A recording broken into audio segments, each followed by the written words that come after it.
Okay, so hello man, welcome everyone. Welcome সকলকে the way of solution and TWS Academy তে। আজকের সেশনটা কিন্তু ANM GNM স্টুডেন্টদের জন্য মোস্ট ইম্পর্টেন্ট একটা সেশন হতে চলেছে, কারণ আজকের ক্লাসে আমরা প্রধানত জিন বিদ্যা বা জেনেটিক্স এবং জেনেটিক্যাল ডিসঅর্ডার এই যে টপিকগুলো থেকে আমাদের এএনএম জিএনএম পরীক্ষায় প্রশ্ন আসে, তো সেরকমই কিছু ইম্পর্টেন্ট প্রশ্ন যেগুলো বিগত বছরে এসছে বা যে ট্রেন্ড অনুযায়ী তোমাদের আগামী দিনগুলোতে আসতে চলেছে পরীক্ষায়, তো সেটাকে নিয়ে কিন্তু আলোচনা করার জন্যই আজকে আমাদের এই সেশনটা কিন্তু শুধুমাত্র এএনএম জিএনএম এর জন্য ইম্পর্টেন্ট নয়। যারা যারা তোমরা কেন্দ্র এবং রাজ্য সরকারের বিভিন্ন সরকারি চাকরির পরীক্ষা দিচ্ছ, তাদের জন্য কিন্তু এই টপিক থেকে করানো কোশ্চেনগুলো আপকামিং পরীক্ষাগুলোতে মোস্ট ইম্পর্টেন্ট হতে চলেছে। তাহলে চলো দেরি না করে আজকের প্রথম প্রশ্নে আসা যাক। আজকের ফার্স্ট প্রশ্ন বলা হচ্ছে ডিএনএ এর দুটি তন্ত্র পরস্পর ড্যাশ দ্বারা যুক্ত থাকে। ডিএনএ এর দুটি তন্ত্র পরস্পর ড্যাশ দ্বারা যুক্ত থাকে। নাইট্রোজেন বন্ধন, হাইড্রোজেন বন্ধন, কার্বন বন্ধন নাকি অক্সিজেন বন্ধন? আচ্ছা স্যার, ডিএনএ এর দ্বিতন্ত্রী স্ট্রাকচার অর্থাৎ দুটো তন্তু, যেটাকে বলা হয় ডবল হেলিক্স স্ট্রাকচার, ওয়াটসন এবং ক্রিক বিজ্ঞানীরা যারা সবার সামনে এনেছিলেন এই ধারণাটিকে, তো এই দুটো তন্ত্র আমার বা দুটো তন্ত্র ঠিক নয়, দুটি তন্তু বলা উচিত। ওকে, দুটি তন্তু পরস্পর ড্যাশ দ্বারা যুক্ত থাকে। তার মানে স্যার সঠিক উত্তর এটা কি হবে আমাদের? অপশন নাম্বার বি, হাইড্রোজেন বন্ধন দ্বারা কিন্তু তারা আমার যুক্তটা থেকে থাকে। কোশ্চেন নাম্বার 2 তে আসছি, সেক্স ক্রোমোজোম ছাড়া বাকি ক্রোমোজোম গুলোকে কি বলা হয়? সেক্স ক্রোমোজোম ছাড়া বাকি ক্রোমোজোম গুলোকে কি বলা হয়? মাইক্রোজোম, অ্যালোজোম, আইসোক্রোমোজোম নাকি অটোজোম? আচ্ছা স্যার, আমাদের দেহে মোট ক্রোমোজোমের সংখ্যাটা কত? তাহলে আমাদের দেহে মোট ক্রোমোজোমের সংখ্যাটা হলো গিয়ে 46, অর্থাৎ যেটাকে আমরা বলি 23 জোড়া বা 23 পেয়ার। স্যার এর মধ্যে 44টা, অর্থাৎ যেটাকে বললে হয় 22 পেয়ার, এই 22 পেয়ার বা 44টাকে আমরা বলি হচ্ছে গিয়ে sir autosome and rest of the two অর্থাৎ 1 পেয়ার, এটাকে আমরা সকলে বলি হচ্ছে গিয়ে সেক্স ক্রোমোজোম। এটাকে আমরা বলি সেক্স ক্রোমোজোম। তো তার মানে স্যার প্রশ্নের মধ্যেই তো উত্তরটা পেয়ে গেলাম না আমরা? তাহলে সেক্স ক্রোমোজোম হচ্ছে দুটো, বাদ বাকি 44টাকে আমরা কি বলি? অটোজোম বা দেহকোষের ক্রোমোজোম। তাহলে সঠিক উত্তর কোনটা স্যার? অপশন নাম্বার ডি হবে আমাদের এখানে রাইট অ্যান্সার। ওকে ডান, তাহলে option number D autosome. Question number 3, chromosome কি দিয়ে গঠিত? খুব ভালো একটি প্রশ্ন করেছে, ক্রোমোজোম কি দিয়ে গঠিত? এই টাইপের প্রশ্নগুলোকে দেখলে আমাদের যতটা না ইজি মনে হয়, পরীক্ষার হলে গিয়ে কিন্তু এই টাইপের প্রশ্নগুলো বেশিগুলোই এবং বেশি সংখ্যায় বা শতাংশের স্টুডেন্ট কিন্তু এগুলোকে আমার ভুল করে আসে। ঠিক আছে, তাহলে এটাকে জানাও সকলে তোমরা, ক্রোমোজোম কি দিয়ে গঠিত হয়? ক্রোমোজোম কি দিয়ে গঠিত হয়? ডিএনএ, প্রোটিন, ডিএনএ এবং প্রোটিন নাকি RNA? which of the following is your correct answer? বলো স্যার, বলো স্যার। ক্রোমোজোম তৈরি হবে যে জিনিসটা দিয়ে, সেটাকেই আমরা বলি হচ্ছে কি ডিএনএ এবং প্রোটিন। কারণ আমরা জানি নিউক্লিয়াসের ভেতরে যে কঠিন পদার্থটা আমার দৃশ্যমান, যাকে বলা হয় নিউক্লিওলাস, তাই না? তো এই নিউক্লিওলাস থেকে আমরা আরএনএটাকে তৈরি হতে দেখতে পাই। আর যে ক্রোমাটিন ফাইবারটা নিউক্লিয় রসের মধ্যে ঘুরে বেড়ায়, সেখান থেকে তো ক্রোমোজোম, ডিএনএ, জিন এইসবের গল্পটা হয় স্যার, তাই না? তাহলে সঠিক উত্তর ডিএনএ এবং প্রোটিন হবে আমার right answer, option number C. Question number 4 এ আসছি আমরা সকলে, কি বলছে? আমি সরে যাচ্ছি একটু। ডিএনএ এর পলিনিউক্লিওটাইড চেনে কি কি বর্তমান? ডিএনএ এর পলিনিউক্লিওটাইড চেনে কি কি বর্তমান? তার একটা সুগার থাকে, ডিএনএ এর ক্ষেত্রে থাকে হলো কি ডিঅক্সিরাইবোজ সুগার, আরএনএ এর ক্ষেত্রে থাকে হচ্ছে কি রাইবোজ সুগার।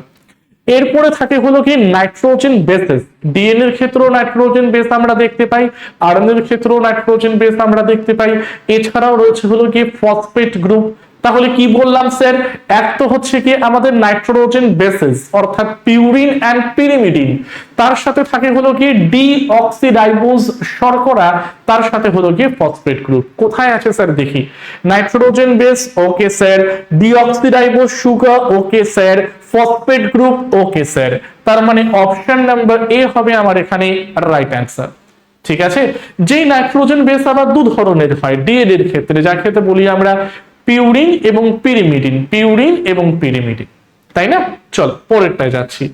ডিএনএর একটি তন্তু থেকে জেনেটিক ইনফরমেশন কপি করে আরএনএ তৈরি করার পদ্ধতিকে কি বলে? বলো। ডিএনএর একটি তন্তু থেকে জেনেটিক ইনফরমেশন কপি করে আরএনএ তৈরি করার পদ্ধতিকে কি বলে? বি ফাস্ট এভরিওয়ান, প্রত্যেকে অ্যান্সার দেওয়ার চেষ্টা করবে।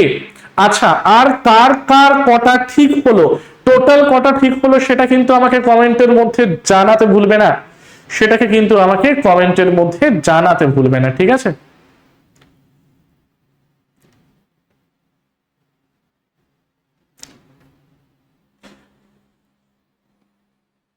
চলো তাহলে দেখি স্যার আমরা কি হবে। আচ্ছা, ফার্স্টে তো আমাকে দেখতে হবে স্যার একটা ডিএনএ থেকে আরএনএটা কি করে তৈরি হয়, তাই না? এটাই তো আমাকে মূল বক্তব্যটা বলেছে না, যে ডিএনএ এর তন্তু থেকে জেনেটিক ইনফরমেশন কপি করে আরএনএ তৈরি। আচ্ছা, ওকে ওকে ওকে, তার মানে জিনটাই ওটা হয়ে গেছে, ডিএনএটাই আরএনএ হবে। আচ্ছা, তো ডিএনএ থেকে আরএনএ তৈরি হওয়ার এই পদ্ধতিটাকে আমরা সকলে কি নাম দিয়েছি স্যার? নাম দিয়েছি হলো কি ট্রান্সক্রিপশন। কি নাম দিয়েছি আমরা? আমরা সকলে নাম দিয়েছি হলো ট্রান্সক্রিপশন। স্যার যদি আমরা উল্টো দিকটাকে ফলো করি, উল্টো দিকটাকে ফলো করি মানে মানে ডিএনএ থেকে আরএনএ তৈরি হয় ট্রান্সক্রিপশন। যদি আমরা দেখি স্যার আরএনএ থেকে ডিএনএটা তৈরি হতে, তখন তাকে আমরা কি বলবো? তখন তাকে আমরা বলবো হচ্ছে গিয়ে রিভার্স ট্রান্সক্রিপশন। তখন তাকে আমরা কি বলবো? তখন তাকে আমরা বলবো রিভার্স ট্রান্সক্রিপশন। ঠিক আছে, সম্পূর্ণ জিনিসটাকে শিখে নাও একেবারে। ডেফিনিশন মাথায় রাখবো না, ডেফিনিশন মাথায় না রাখা থাকলেও বা ডেফিনিশন মাথায় না থাকলেও কি করে এই টাইপের প্রশ্ন ওভারকাম করব? ট্রান্সক্রিপশন, ট্রান্সক্রিপশন, ঠিক আছে, ট্রান্সক্রিপশন। আচ্ছা স্যার, যদি এই আরএনএ থেকে পরবর্তীকালে প্রোটিনটাকে আমরা তৈরি হতে দেখি, কি তৈরি হবে স্যার? আরএনএ থেকে প্রোটিন। তখন এই পদ্ধতিটাকে আমরা সকলে নাম দিতে পারি হলো ট্রান্সলেশন। কি নাম দেবো স্যার তখন আমরা? তখন স্যার এটার নাম আমরা দেব ট্রান্সলেশন। তখন স্যার এটার নাম দেব আমরা ট্রান্সলেশন। ওকে, ঠিক আছে। আর যদি পরীক্ষায় প্রশ্ন দেয়, পরীক্ষায় প্রশ্ন দেয় ডিএনএ থেকে যদি আবার আরেকটা ডিএনএ তৈরি হতে দেখি স্যার আমরা, ডিএনএ থেকে ডিএনএ তৈরি হওয়ার পদ্ধতি, এই ডিএনএ থেকে ডিএনএ তৈরি হওয়ার পদ্ধতিটাকে আমরা বলি ডিএনএ রেপ্লিকেশন। কি বলি স্যার এটাকে আমরা? এটাকে আমরা বলি ডিএনএ রেপ্লিকেশন।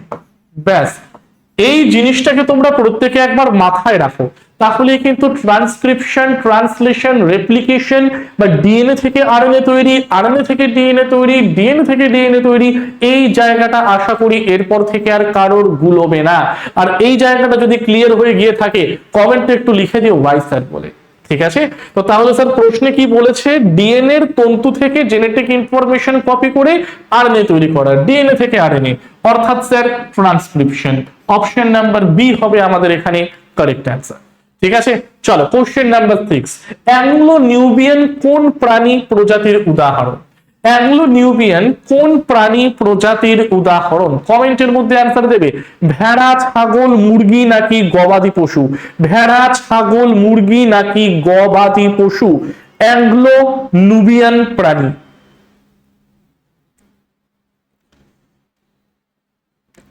ঠিক আছে, তো এটা হচ্ছে গিয়ে স্যার আবার ছাগলের একটা প্রজাতি, এবং ব্রিটিশ ছাগল, মানে বেসিক্যালি মানে ইংল্যান্ড বা ওই জাতীয় অঞ্চলে যে ছাগলটা পাওয়া যায় তাদের একটা দেশি ব্রিড আমরা বলতে পারি অ্যাংলো নুবিয়ানকে।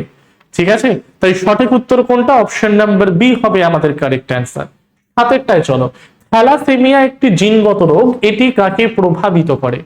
থ্যালাসেমিয়া একটি জিনগত রোগ, এটি কাকে প্রভাবিত করে? দেখতেই পাচ্ছ কোশ্চেনের ডেপথটা কিরকম। এতকাল স্যার শুধুমাত্র পড়ে যেতাম থ্যালাসেমিয়া জিনগত রোগ, জিনগত রোগ, জিনগত রোগ, কিন্তু প্রশ্নটা কি দিয়েছে? থ্যালাসেমিয়া জিনগত রোগ হলেও কোন জায়গাটাকে আমার প্রভাবিত করে? রক্ত, প্লীহা, ফুসফুস নাকি হৃৎপিণ্ড? তাহলে সঠিক উত্তরটা কোনটা হতে চলেছে স্যার এখানে? তাহলে সঠিক উত্তরটাকে আমরা এখানে একবার দেখে নিই। সঠিক উত্তরটা হলো স্যার অপশন নাম্বার এ, রক্ত। সঠিক উত্তরটা হলো অপশন নাম্বার এ, রক্ত। ওকে, চলো পরেরটায় যাচ্ছি আমরা। Question number 8। পুরুষদের গ্যামেট কোন ক্রোমোজোম বহন করে? পুরুষদের গ্যামেট কোন ক্রোমোজোম বহন করে বলে ফেলো দেখি সকলে।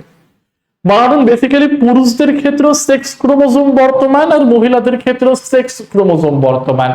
তাহলে পুরুষদের ক্ষেত্রে সেক্স ক্রোমোজোম কোনগুলো আর মহিলাদের ক্ষেত্রেই বা সেক্স ক্রোমোজোম কোনগুলো সেটাকেই আমাদের ভালো করে জানতে হবে এখানে, তাই না?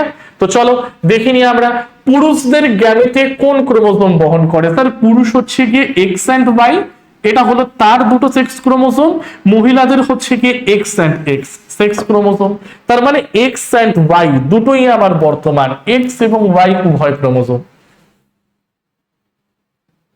কি হলো?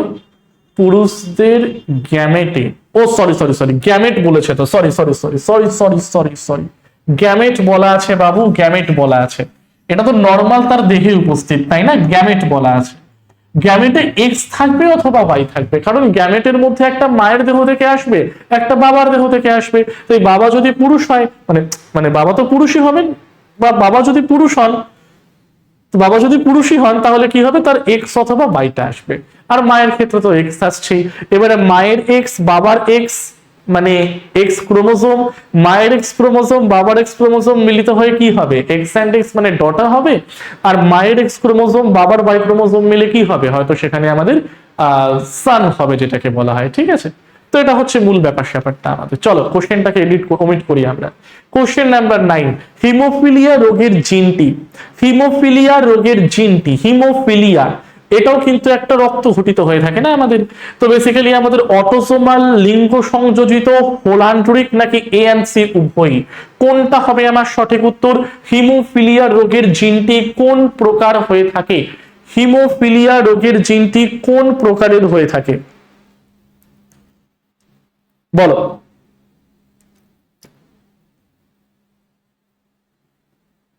বলো। তার মানে সঠিক উত্তর লিঙ্গ সংযোজিত। হোলান্ড্রিক জিন মানে কোনটা? এরকম ওয়াই ক্রোমোজোমের মানে নন হোমোলোগাস ওয়াই ক্রোমোজোমের মধ্যে থাকে আমাদের এই হোলান্ড্রিক জিনটা। ঠিক আছে, চলো কোশ্চেন নাম্বার 10 এ আসি। অটোজোম বাহিত প্রচ্ছন্ন জিন ঘটিত রোগটি কোনটি? অটোজোম বাহিত প্রচ্ছন্ন মানে প্রকট নয় বলেছি, প্রচ্ছন্ন বলেছি। তাহলে অটোজোম বাহিত প্রচ্ছন্ন জিন ঘটিত রোগ আমার কোনটি? হিমোফিলিয়া, বর্ণান্ধতা, থ্যালাসেমিয়া নাকি রাতকানা? কোনটা সঠিক উত্তর হতে চলেছে আমরা দেখিনি। অপশন নাম্বার সি হবে আমাদের রাইট অ্যান্সার, থ্যালাসেমিয়া। ঠিক আছে, চলো 11 এ আসি আমরা। সেক্স লিঙ্কড জিন বহনকারী ক্রোমোজোমকে বলে, সেক্স লিঙ্কড জিন বহনকারী ক্রোমোজোমকে বলে কি ক্রোমোজোম? সেক্স লিঙ্কড জিন বহনকারী ক্রোমোজোমকে কি ক্রোমোজোম বলা হয়? X chromosome, Y chromosome, autosome নাকি এক্স এবং ওয়াই ক্রোমোজোমের কিছু অংশ? কোনটা আবার সঠিক উত্তর চলেছে দেখিনি। তাহলে স্যার সঠিক উত্তর হলো কি এক্স ক্রোমোজোমটা। 12তে আসছি। নিম্নোক্ত কোনটি মানুষের বংশগত রোগ নয়?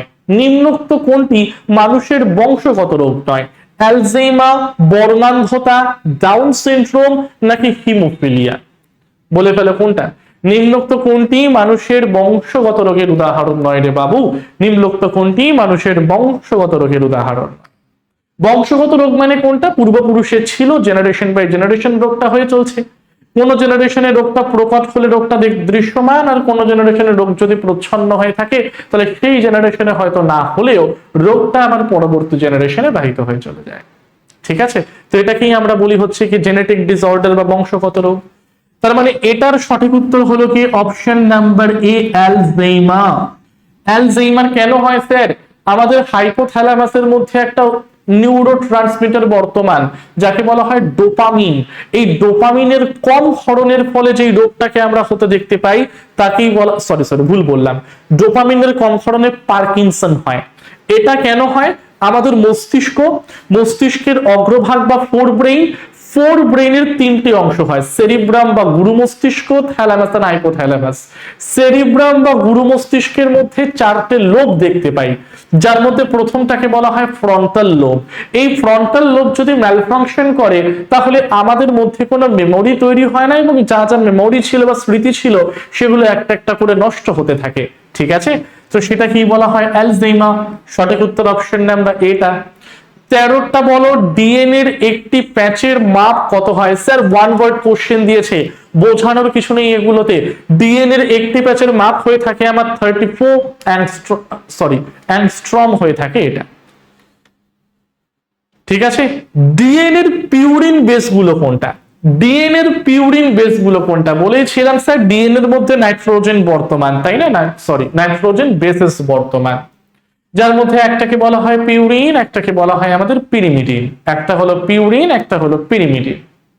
পিউরিন বেস গুলো কি বলেছে দেখো, পিউরিন বেসটা ডিএনএ আর আরএনএ উভয়ের ক্ষেত্রেই সমান হয়, অর্থাৎ অ্যাডেনিন এবং গুয়ানিন। চেঞ্জ হয় কোথায়? পিরিমিডিন বেসটায় গিয়ে, তাই না? তাহলে অ্যাডেনিন এবং গুয়ানিন, অপশন নাম্বার ডি হবে আমাদের কারেক্ট অ্যান্সার। এরাই হলো গিয়ে ডিএনএ এর পিউরিন বেস। 15টা হিমোফিলিয়ার জন্য দায়ী জিন কোনটি? হিমোফিলিয়ার জন্য দায়ী জিন কোনটি? এক্স লিঙ্কড প্রকট জিন, প্রকটই নয়, এক্স লিঙ্কড প্রকট জিন, এক্স লিঙ্কড প্রচ্ছন্ন জিন, ওয়াই লিঙ্কড জিন নাকি অটোজোম? হিমোফিলিয়ার জন্য দায়ী জিন পার্টিকুলার কোনটি? দেখে নিই আমরা সঠিক উত্তরটা। সঠিক উত্তর হলো option number B, X linked প্রচ্ছন্ন জিন। এটাকেই আমরা বলি যে হিমোফিলিয়ার জন্য দায়ী। ঠিক আছে, পরবর্তী প্রশ্নে যাওয়ার আগে যারা যারা তোমরা ভিডিওটাকে দেখছো বা তোমাদের বন্ধুদের মধ্যে যারা যারা সরকারি চাকরির প্রিপারেশন নিচ্ছে, তাদের জন্য কিন্তু একটা মোস্ট ইম্পর্টেন্ট অ্যানাউন্সমেন্ট নিয়ে এসেছি। যারা যারা তোমরা প্রত্যেক বছর রেলওয়ে, এসএসসি, পিএসসি, তার সাথে হচ্ছে রাজ্য পুলিশের বিভিন্ন পরীক্ষায় বসো এবং মনে করো যে স্যার প্রত্যেকটা পরীক্ষার জন্যই কি আমাদের আলাদা আলাদা করে কোর্স কিনতে হবে, বা আমি কি স্যার রেলের পরীক্ষার জন্য পড়াশোনা করে কি এসএসসির পরীক্ষাটাকে দিতে পারবো না, সেই সকল সমাধান করতে নিয়ে চলে এসেছে আমরা টিডব্লিউএস এর তরফ থেকে কম্বাইন্ড ফাউন্ডেশন 7.0 ব্যাচ, যেখানে তোমরা একটা ব্যাচের মধ্যেই এসএসসি, রেল, ডব্লিউবিপিকেপি এবং রাজ্য সরকারের পিএসসির সকল পরীক্ষার প্রিপারেশন কিন্তু করিয়ে থাকবো আমরা সেম ব্যাচের মধ্যে, যেখানে একদম বেসিক লেভেল থেকে অ্যাডভান্স লেভেল পর্যন্ত তোমাদের টপিক ভিত্তিক ক্লাসেস হবে। সেই ক্লাসেস গুলো থেকে বিগত বছরে এসএসসি, রেলওয়ে, পিএসসি এবং পুলিশে যেই যেই প্রশ্নগুলো এসেছে সেগুলোকে নিয়ে আলোচনা করা হবে, এবং যেই প্রশ্নগুলো ভবিষ্যতে আসতে পারে তারও কিন্তু আলোচনা করা হবে। আর তার সাথে সোম থেকে শনি রোজ ক্লাসেস পেয়ে যাচ্ছ তোমরা। 6 মাস টোটাল ভ্যালিডিটি হচ্ছে কি 18 মাসের জন্য, আর কোর্সটাকে কমপ্লিট করানো হবে 6 মাসের মধ্যে। তো তোমরা যারা যারা বেসিক থেকে শুরু করতে চাইছো এবং যে কোনো সরকারি চাকরির পরীক্ষাতেই বসতে চাইছো, তারা কিন্তু আর দেরি না করে আজকেই দেখে নাও আমাদের অ্যাপের মধ্যে গিয়ে ফাউন্ডেশন 7.0 ব্যাচটিকে। চলো পরবর্তী প্রশ্নে আমরা আসছি। ক্যান্সারের কারণ হিসেবে নিম্নের কোন জিন সক্রিয় ভূমিকাটাকে পালন করে? স্যার ক্যান্সারের দুটো কারণ হয়। নাম্বার 1 রিজন, কেউ যদি কার্সিনোজেনিক ম্যাটেরিয়াল কনজিউম করে, অর্থাৎ তামাক, তার ইত্যাদি ইত্যাদি, তাহলে এটা হলো কি ক্যান্সার হওয়ার প্রধান কারণ, প্রথম কারণ। সেকেন্ড কারণটা হচ্ছে অঙ্কোজিন। অঙ্কোজিন মানে হচ্ছে একটা পার্টিকুলার জিন যেটা জেনারেশন বাই জেনারেশন ক্যান্সারটাকে আমার ক্যারি করে নিয়ে যায়। ঠিক আছে, তো তাহলে এটাকে বলবো আমরা কি অঙ্কোজিনটা। তাহলে সঠিক উত্তর আমরা দেখিনি, অপশন নাম্বার ডি হবে আমাদের correct answer, oncogene oncogene oncogene. 17 আসছি, কোষ বিভাজনের সময় ডিএনএ সংশ্লেষ কোন দশায় সংঘটিত হয়? কোষ বিভাজনের সময় ডিএনএ সংশ্লেষ কোন দশায় সংঘটিত হয়? কোষ বিভাজনের সময় ডিএনএ সংশ্লেষ কোন দশায় সংঘটিত হয়? ইন্টারফেজ, অ্যানাফেজ, প্রোফেজ নাকি টেলোফেজ? তাই না, এগুলো প্রত্যেকটা চলে যাচ্ছে আমার। তাহলে সঠিক উত্তর দেখে নিই, option number E, interphase. One word sir মারেন, চলেন পরেরটায়। যখন একটি জিন একাধিক বৈশিষ্ট্যের জন্য দায়ী হয় তখন তাকে বলা হয় কি? যখন একটি জিন একাধিক বৈশিষ্ট্যের জন্য দায়ী হয় তখন তাকে কি বলা হয়? মানে বেশ মেরিটোরিয়াস জিন, ওটা অনেক কিছু জানে ঠানে এসব করে আর কি, তাই না? তো বলা হচ্ছে যখন একটি জিন একাধিক বৈশিষ্ট্যের জন্য দায়ী হয় তখন তাকে আমরা কি বলে চলি? বলো, তাহলে সঠিক উত্তর প্লিওট্রপি বলা হয় তখন তাকে, অপশন নাম্বার বিটা। 19 বলো, জেনেটিক্সের সাথে সম্পর্কিত কোনটি? মেন্ডেলের সূত্র, জৈব বিবর্তন, ডিএনএ এর গঠন, উত্তরাধিকার এবং ভ্যারিয়েশন। জেনেটিক্সের সাথে আমার নিম্নলিখিত কোনটি সম্পর্কিত হয়ে থাকে? বলো, জেনেটিক্সের সাথে আমার নিম্নলিখিত কোনটি সম্পর্কিত? তাই না, জেনেটিক্সের সাথে আমাদের নিম্নলিখিত কোনটি সম্পর্কিত? মেন্ডেলের সূত্র, জৈব বিবর্তন, ডিএনএ এর গঠন নাকি উত্তরাধিকার এবং ভ্যারিয়েশন? বলে ফেলো। তাহলে সঠিক উত্তরটা আমরা দেখিনি, অপশন নাম্বার ডি, উত্তরাধিকার এবং ভ্যারিয়েশনের জায়গাটা। 20 বলো, একটি স্বাভাবিক মানব দেহের কোষের ক্রোমোজোম সংখ্যাটা কত? একটি স্বাভাবিক মানব দেহের কোষের ক্রোমোজোম সংখ্যাটা কত? একটি স্বাভাবিক মানব দেহের কোষের ক্রোমোজোম সংখ্যাটি কত? ঠিক আছে, বলে ফেলো, বলে ফেলো। আমাদের দেহে, আমরা সবাই স্বাভাবিক মানুষ তো, তাহলে আমাদের দেহে টোটাল নাম্বার অফ ক্রোমোজোমের সংখ্যাটা কত? 43, 44, 45, 46। 43, 44, 45, 46। তাহলে সঠিক উত্তর কোনটা হবে স্যার? 46। যেখানে 44টাকে আমরা বলি হচ্ছে গিয়ে autosome and rest of the 2 সেটাকে বলা হয় সেক্স ক্রোমোসোম। ঠিক আছে, চলো পরেরটায় যাওয়া যাক। Question number 21। বা ওয়ান ওয়ার্ড একটা প্রশ্ন দিয়েছে, খুব আনকমন একটা প্রশ্ন, এবং এটা কিন্তু পরীক্ষাতে আমাদের আসতেও পারে এবারে। বলছে কি, প্রথম ক্লোনড প্রাণী ডলি হলো একটি। প্রথম ক্লোনড প্রাণী ডলি হলো একটি। কুকুর, খরগোশ, বেড়াল নাকি ভেড়া? কুকুর, খরগোশ, বেড়াল নাকি ভেড়া? প্রথম ক্লোনড প্রাণী ডলি হলো একটি। বি ফার্স্ট এভরিওয়ান, প্রত্যেকে আমাকে অ্যান্সার দেবে। বি ফার্স্ট এভরিওয়ান, কোনটা হতে পারে স্যার? প্রথম ক্লোনড প্রাণীর উদাহরণ কোনটি? কুকুর, খরগোশ, বেড়াল নাকি ভেড়া? তাহলে দেখিনি, সঠিক উত্তর হবে অপশন নাম্বার ডি, ভেড়া। নিম্নলিখিত জেনেটিক রোগগুলির মধ্যে কোনটি লিঙ্গ সম্পর্কিত? নিম্নলিখিত জেনেটিক রোগগুলোর মধ্যে কোনটি লিঙ্গ সম্পর্কিত? বলে ফেলো। নিম্নলিখিত জেনেটিক রোগগুলির মধ্যে কোনটি আমার লিঙ্গ সম্পর্কিত? রয়্যাল হিমোফিলিয়া, টেস সার্চ রোগ, উচ্চ রক্তচাপ লিঙ্গ সম্পর্কিত না তো। আর উচ্চ রক্তচাপ তো স্যার আমার জেনেটিকও নয়, জেনেটিক মানে সেভাবে বলা উচিত না, সিস্টিক ফাইব্রোসিস। বলো কোনটা হবে সঠিক উত্তর?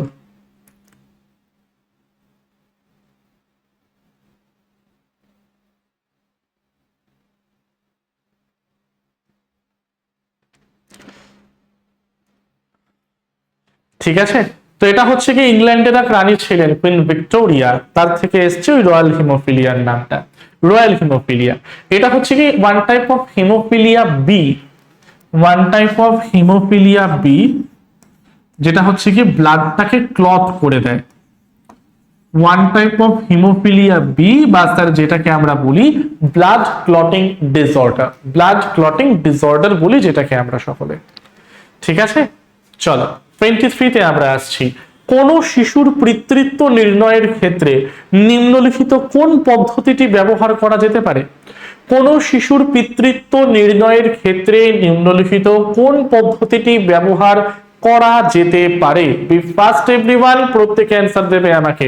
প্রোটিন অ্যানালিসিস, ডিএনএ এর কোয়ান্টিটি এবং অ্যানালিসিস, কোয়ান্টিটেটিভ ডিএনএ এর কোয়ান্টিটেটিভ অ্যানালিসিস, ক্রোমোসোম কাউন্টিং নাকি ডিএনএ ফিঙ্গারপ্রিন্টিং? ক্রোমোসোম কাউন্টিং নাকি ডিএনএ ফিঙ্গারপ্রিন্টিং?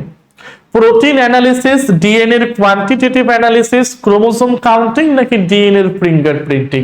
কোন পদ্ধতিটি ব্যবহার করে আমরা একটা শিশুর পিতৃত্বটাকে নির্ণয় করতে পারি? আমাকে একটু জানাবে সকলে। সঠিক উত্তর দেখে নি স্যার, অপশন নাম্বার ডি হবে আমার রাইট অ্যান্সার, ডিএনএ ফিঙ্গারপ্রিন্টিং। 24-এরটা, নিম্নলিখিতদের মধ্যে কোনটি উত্তরাধিকার সূত্রে পাওয়া রোগের উদাহরণ? নিম্নলিখিতদের মধ্যে কোনটি উত্তরাধিকার সূত্রে পাওয়া রোগের উদাহরণ? চোখের ছানি, হিমোফিলিয়া, পেলেগ্রা নাকি অস্টিওপোরোসিস? উত্তরাধিকার মানে স্যার জেনেটিক্যাল ডিসঅর্ডার। বলেছিলাম না যে একটা জেনারেশন থেকে আরেকটা জেনারেশনে যে রোগটা আমার ক্যারি আউট হয় বা বাহিত হয় তাকেই আমরা বলি হচ্ছে কি জেনেটিক্যাল ডিসঅর্ডার বা জিনগত রোগ। এবারে বলা হচ্ছে নিম্নলিখিত চারটের মধ্যে কোনটি উত্তরাধিকার সূত্রে পাওয়া বা জেনেটিক ডিসঅর্ডারের এক্সাম্পল? চলো স্যার বলো, চোখের ছানি, হিমোফিলিয়া, পেলেগ্রা নাকি অস্টিওপোরোসিস? কোনটি হবে আমার সঠিক উত্তর একটু জানিয়ে ফেলেন ভাই। কোনটি হবে আমার সঠিক উত্তর একটু জানিয়ে ফেলেন ভাই। তাহলে দেখিনি আমরা সঠিক উত্তর কোনটা হবে স্যার, হিমোফিলিয়া। কারণ চোখের ছানি মানে হচ্ছে ক্যাটারাক্ট, এটা কোনো বংশগত রোগ হতে পারে না। চোখের অপারেশনটা করে ফেলো ভাই, তাহলে চোখের ছানি উঠে গেল। পেলেগ্রা হচ্ছে গিয়ে ভিটামিন B3 এর অভাবে হয়। ভিটামিন B3 যার বিজ্ঞানসম্মত নাম হচ্ছে কি নিয়াসিন, যার অভাবে কি হয় পেলেগ্রা, যার জন্য ভিটামিন B3 কে বলা হয় পিপি ফ্যাক্টর, পেলেগ্রা প্রিভেন্টিভ ফ্যাক্টর। আর অস্টিওপোরোসিস কেন হয়? ভিটামিন ডি এর অভাবে হয়। বড়দের হয় অস্টিওপোরোসিস, মানে হাড় ধীরে ধীরে ফুটো হয়ে যায়, বোন ডেনসিটিটা কমে গিয়ে। ঠিক আছে, বাচ্চাদের ক্ষেত্রে হয় রিকেটস, বড়দের ক্ষেত্রে হয় অস্টিওম্যালেশিয়া এন্ড অস্টিওপোরোসিস। ভিটামিন ডি এর অভাবজনিত লক্ষণ ওটা। আজকের শেষ প্রশ্ন আমরা করছি, একজন বর্ণান্ধের লাল রংকে কি রং বলে মনে হয়?